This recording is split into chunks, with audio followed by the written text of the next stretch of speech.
on, everybody? It's Toronto Guy here with another splendid. That's the word of the day. I decided yesterday that that would be the word of the day today. Splendid. Episode of Toronto Guy Cooks. Today, we are going to make something that I've been wanting to make for a few years now. But, yeah. Today we're making one pot minestrone.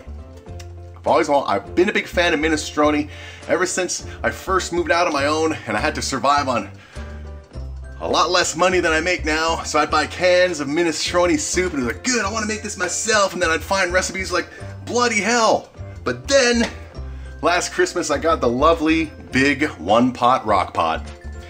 And we've already made a recipe. It came with a book of 15 recipes. We've already made one of them right here. Okay. The meatball Mexican casserole. Today, we are gonna make this, okay? This right there. Let's just take a bigger look at it, all right? It's gonna look like this or better. Our minestrone, all here, one pot, let's rock and roll. We're gonna start medium heat, big pot, baby, the rock. Yeah, the rock, the rock. Rock! Alright. Start with some bacon. We got 6 slices of bacon right here. All nice and diced. Get on in there, baby. Ooh, don't you just love the cook of meat? The sound of meat, of dead animal flesh cooking. Isn't it awesome? Alright, so we're going to cook this up. Oh, already smells amazing. Everybody, who doesn't love bacon? Alright, except for the Allahu Akbars out there. Alright, we're going to cook this for about 4 to 5 minutes. Until it's been about 45 minutes. And it smells even better. As you can see, well, you probably can't see, but I can see. It's already rendering its own grease, so you don't need to add grease or oil when you're cooking bacon. Basically, when you're cooking almost any kind of meat, bacon, chicken, pork, obviously, beef, you don't have to add oil. You can add a little bit, but more often than not, the meats will produce their own fat to cook in, especially the pig meat, which of course bacon is. All right, we're gonna cook this, continue for 5 minutes as we make our big pot of minestrone soup here on Toronto Guy Cooks. Now you might be wondering, Toronto Guy, why do they call it minestrone? Why don't they just call it vegetable soup? Well, that's a very good question. All right, so 4 to 5 minutes, and we'll be back in 45 minutes when our bacon's ready, baby. It smells lovely. Minestrone. Alright, so it's been 5 splendid aromatic minutes. It smells amazing in here. People on the 8th floor of this 100-story skyscraper are going to be going out in that hall, smelling this and being like, oh my god, that friggin' guy on the 8th floor in that apartment's at it again. Why must, we not be friends with him? Why can't we be friends with him? I mean, he'll feed us and stuff. He'll make us, oh my god, bacon. All right, look at that lovely bacon grease. Love it. Now, we're gonna add, we got 3 cloves of chopped garlic. Put it on in there, baby. There we go. Gonna stir it up, let it mingle for about 1 minute. The garlic is going to infuse itself with the bacon, but even more important, the lovely, aromatic, splendid bacon fat is going to infuse with the garlic. Bacon garlic. Smells like splendidness. All right. So about a minute or so about another 30-ish seconds. Minestrone, baby. Seriously, man.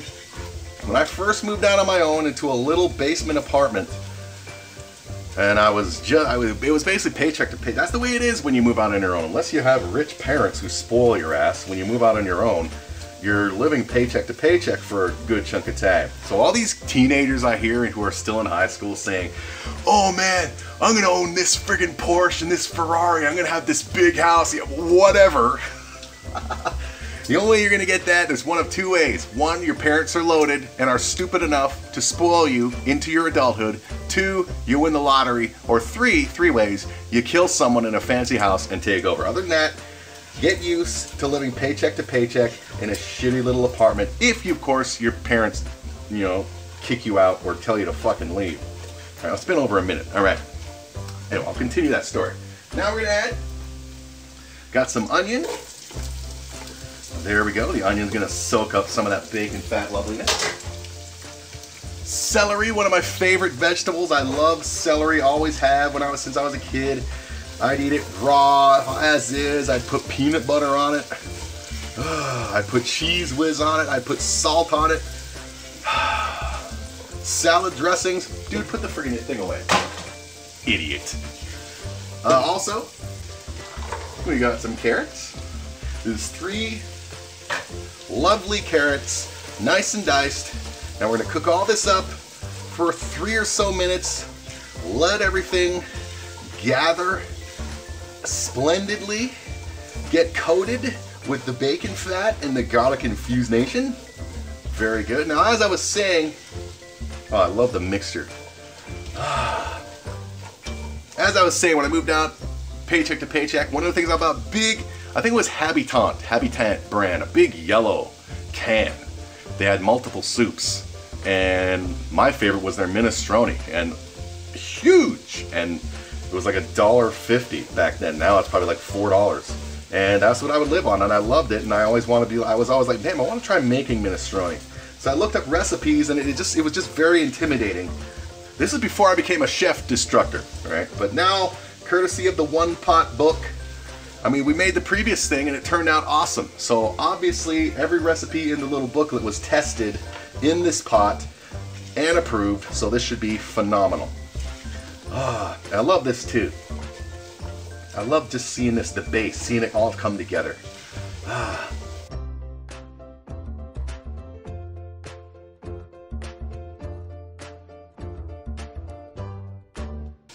All right.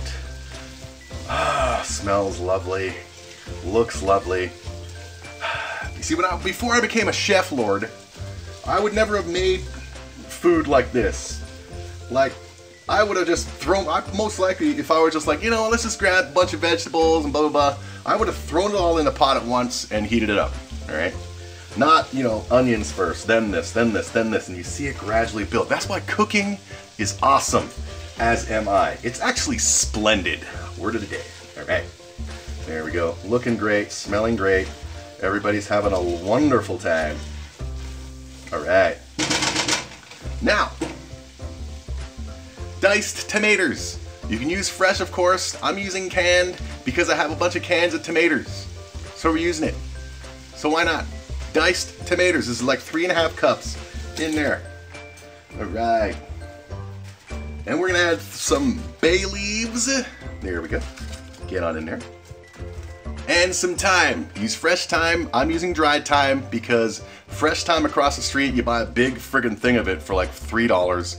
And this recipe only calls for like 3 sprigs, like 3 sticks. So I have dried thyme, we're using dried. There we go, I use a tablespoon. Which is roughly the equivalent of 3 sprigs. And to this, broth, veggie broth. However, this is chicken broth because across the street they didn't have vegetable broth. They had chicken and beef. So since everything tastes like chicken, we're gonna use chicken broth and pretend it's vegetable broth. All right, 2 liters.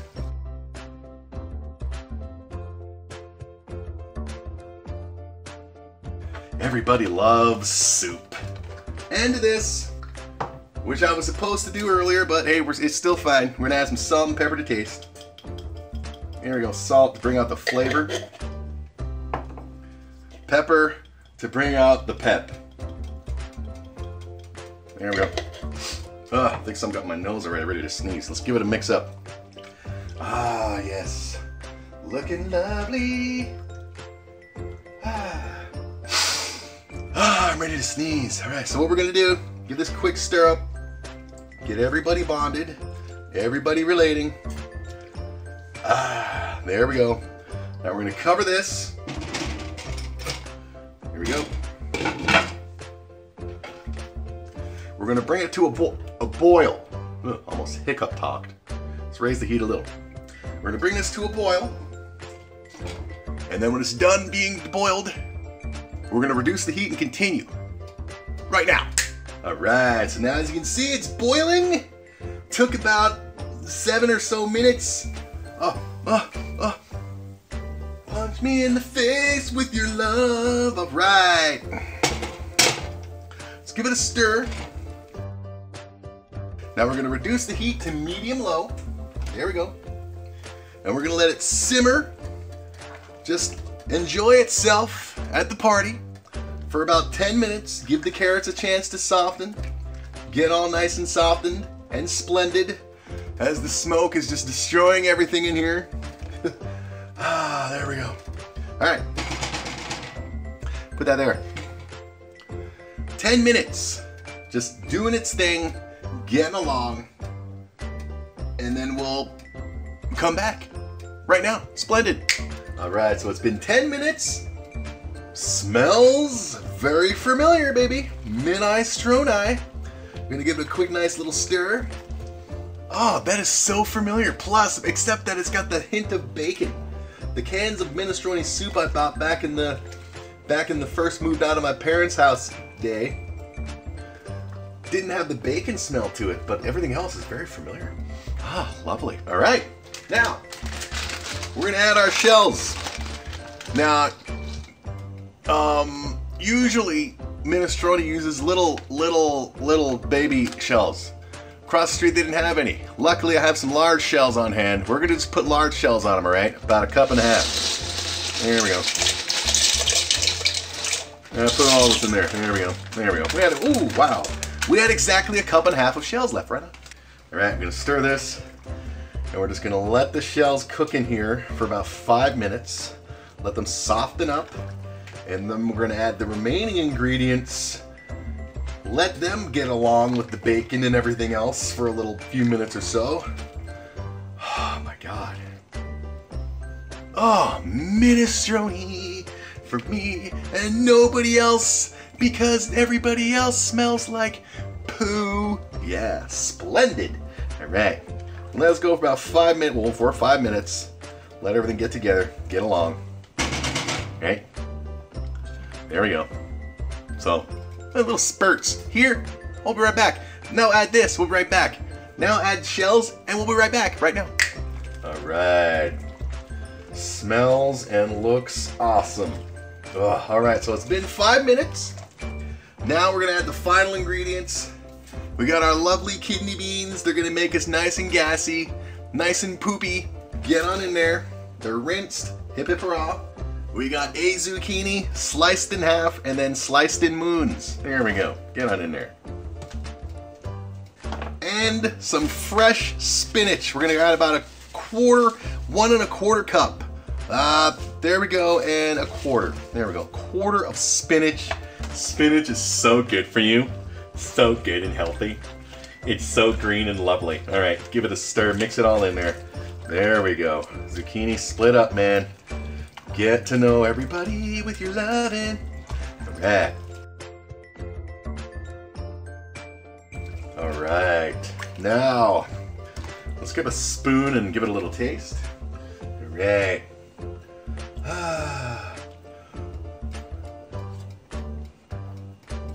Oh, that's excellent. You can taste the bacon. That is friggin' great. Oh my God. All right.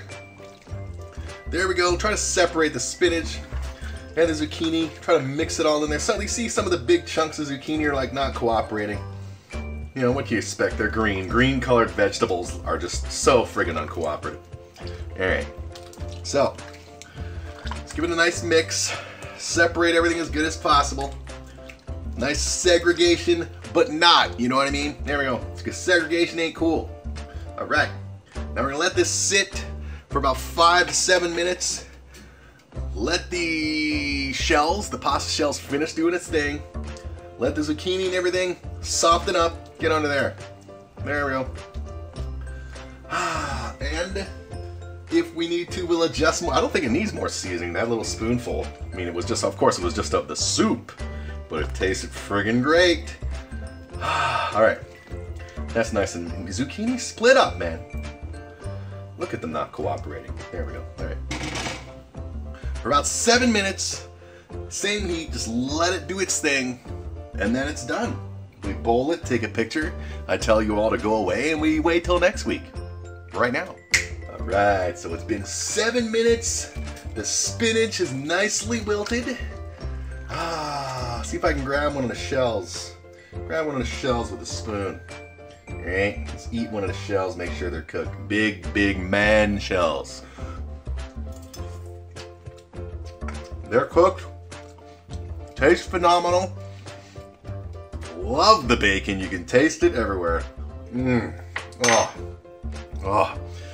Oh. Doesn't need any more seasoning. Of course, you want to add some heat, add some chili powder. Not the brown stuff, the actual hot chili powder, the red stuff. Some of the frickin' zucchini still sticking together. Stop sticking together like buds. Separate like somebody fucked your girlfriend. Right? Alright. Alright. Ah, yeah. Real Minestrone. Oh, smells freaking amazing. Alright. We're gonna bowl it. You can be gone for now. Bowl it like a man. Alright, like a man. There we go. And don't forget the soupy bits. There we go. That looks good. What should we add? Should we add something else? We gotta wipe that shit off first. No, it's got enough green. Let's do like some of that. Split it up. There we go. They can see the noodles. Alright, now let's wipe the edge. Alright. I need better bowls, man, because these aren't soup bowls. These are goop bowls. All the goop. Alright. Wouldn't that be perfect? There. There. Alright. Alright, turn the heat off. We're ready. Oh, look what I just did. Damn it. Get the wipe again. Need better bowls. Alright, better bowls. There. So there you have it. Minestrone soup from scratch, easy to make, one pot. Smells amazing, bacon, love it. Let's take a picture and insert it right here. And there you have it, kids. Amazing, big, one pot minestrone. Splendid, if I do say so myself. It smells amazing. I love the bacon. You can taste the bacon in it. It was just a little spoonful. I love it. Anyway, this has been Toronto Guy Cooks. Thanks for watching. Join me next time for more Toronto Guy Cooks. Gotta make more stuff from this little booklet, man, that came with a rock pot. Maybe we'll do it next week. Maybe not. But next time, Toronto Guy Cooks. We'll see you then. Have a lovely day.